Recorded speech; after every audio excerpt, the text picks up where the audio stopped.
Hi friends, ഒരിക്കൽ കൂടി എൻ്റെ വീഡിയോ ബ്ലോഗിലേക്ക് സ്വാഗതം.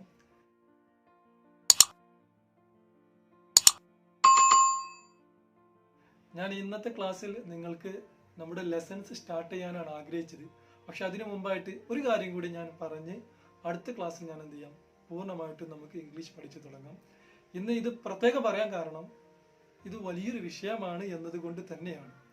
അതായത് ഇംഗ്ലീഷ് പ്രൊനൗൺസിയേഷൻ, അതായത് ഇംഗ്ലീഷ് ഉച്ചാരണം നല്ല രീതിയിൽ ശരിയായാലേ എനിക്ക് ഇംഗ്ലീഷ് സംസാരിക്കാൻ കഴിയൂ. അങ്ങനെയൊക്കെ വേണമെന്ന് വാശി പിടിക്കുന്ന ഒരുപാട് ആളുകളുണ്ട്.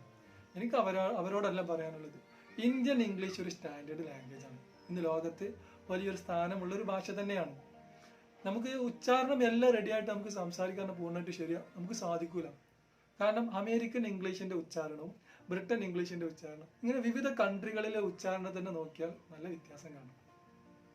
നമുക്കിടയിൽ തന്നെ പല ജില്ലകളിൽ താമസിക്കുന്നവരുണ്ട്. ഈ വോയിസ് കേൾക്കുന്നവർ കാസർഗോഡ് ഭാഗത്തുള്ള ആളുകൾ സംസാരിക്കുന്ന ഭാഷയല്ല മലപ്പുറത്തുള്ള ആളുകൾ സംസാരിക്കാം. അതുപോലെ തന്നെ തൃശ്ശൂരുള്ള ആളുകൾ സംസാരിക്കാം.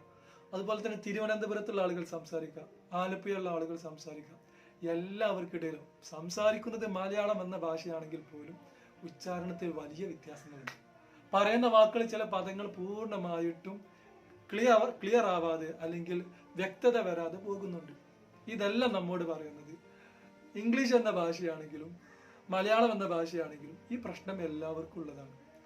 ഇതൊക്കെ നമ്മൾ കൃത്യമായിട്ട് മനസ്സിലാക്കണം. വെറുതെ വാശി പിടിച്ച് സംസാരിക്കുന്നിടത്ത് പേടിച്ച് മാറി നിൽക്കരുത്. എത്ര കാലം കണ്ട് പേടിച്ച് നിൽക്കാനാണ്. അപ്പൊ എനിക്ക് പറയാനുള്ളത്, പ്രൊനൗൺസിയേഷൻ വലിയൊരു പ്രശ്നമായിട്ട് കാണുകയും ചെയ്യരുത്. നമുക്കത് പതിയെ, ഇപ്പൊ നിങ്ങൾ ധൈര്യം കാണിക്കുക. ഉള്ള വാക്കുകൾ വെച്ച്, കിട്ടുന്ന പദങ്ങൾ വെച്ച് ധൈര്യപൂർവ്വം സംസാരിക്കാൻ തയ്യാറാവുക. എന്നിട്ട് പോരെ, അതായത് അടിത്തറല്ലാതെ വെറുതെ മുകളിലേക്ക് പണിതിട്ട് വലിയ കാര്യമൊന്നുമില്ല.